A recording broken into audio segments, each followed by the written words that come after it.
Welcome to சிறப்பு சுவை. இன்றைக்கி ரொம்ப சீக்கிரமாக ரொம்ப சுவையாக பண்ணுற மிக்ஸ்ட் வெஜிடபிள் ரைஸ் பண்ணலாம். அதுக்கு நான் 1 கப் அரிசி எடுத்திருக்கேன். அதை 2 தடவை களைஞ்சிட்டு அதுக்கு 2.5 கப்பு தண்ணி வச்சு குக்கரில் எடுத்து வச்சுருக்கேன். ஒரு துண்டு பட்டை, ஒரு துண்டு ஸ்டார் அனீஸ், ஒரு ஏலக்காய், 2 கிராம்பு எடுத்து வச்சுருக்கேன். அதை அந்த குக்கரில் போட்டு 2 இல்லை 3 விசில் வச்சு அந்த சாதத்தை பண்ணிக்கணும்.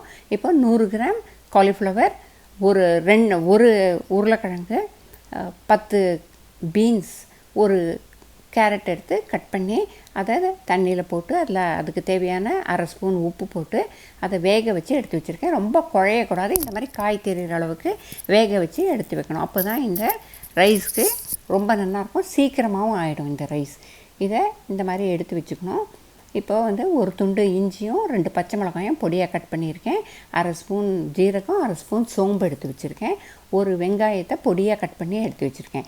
இப்போ ஒரு கடாயில் 1 டேபிள் ஸ்பூன் எண்ணெய் விட்டு 1/2 ஸ்பூன் ஜீரகம், 1/2 ஸ்பூன் சோம்பு போட்டு இது ரெண்டும் நல்லா பொரிஞ்சு வரைச்சி கட் பண்ணி வச்சுருக்கிற இஞ்சியும் பச்சை மிளகாயும் அதில் போட்டு வதக்கணும். அதை வதக்கிட்டு அதில் கட் பண்ணி வச்சுருக்கிற வெங்காயத்தையும் போட்டு வதக்கணும். மீடியமில் வச்சு வதக்கச்சு வெங்காயம் நல்லா வதங்கி நல்ல வாசனையாக இருக்கும். இப்போது ஒரு 4 பல்லு பூண்டு எடுத்து அதை நீளமாக கட் பண்ணி வச்சுருக்கேன்.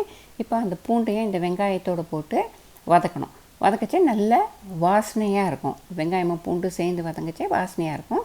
ஒரு கப்பில் 1/2 ஸ்பூன் மஞ்சப்பொடி, 1/2 ஸ்பூன் சாம்பார் பொடி, 1 ஸ்பூன் கரம் மசாலா, 1 ஸ்பூன் தனியா பொடி எடுத்து வச்சுருக்கேன்.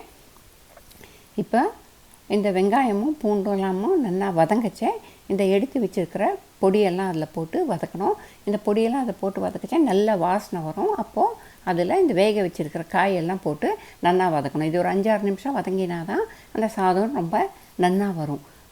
இப்போ அதுக்கு தேவையான 1/2 ஸ்பூன் உப்பு நான் போட்டிருக்கேன். நீங்கள் தேவையான அளவு உப்பு போட்டு அந்த காயெல்லாம் நல்லா வதக்குங்கணும். காயெல்லாம் ஒரு 5-6 நிமிஷம் வதங்கி வாசனை வரைச்சே இந்த வெந்த சாதத்தையும் அதில் போட்டு கொத்தமல்லியும் போட்டு அந்த சாதத்துக்கு தேவையான 1/2 ஸ்பூன் உப்பு நான் போட்டிருக்கேன். நீங்கள் தேவையான உப்பு போட்டு அதை ஒரு 2-3 நிமிஷம் நல்லா வதக்கினா இந்த சாதம் தயாராகிடும்.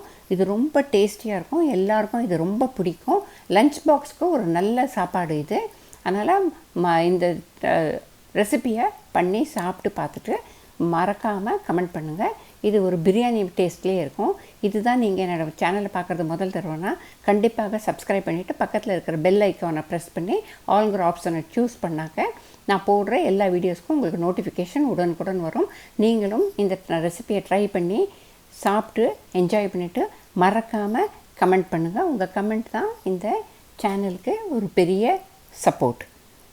கண்டிப்பாக எல்லாருக்கும் இந்த ரெசிபி ரொம்ப பிடிக்கும்னு எனக்கு தெரியும். கண்டிப்பாக கமெண்ட் பண்ணுங்கள். அடுத்த வீடியோவில் சந்திக்கலாம்.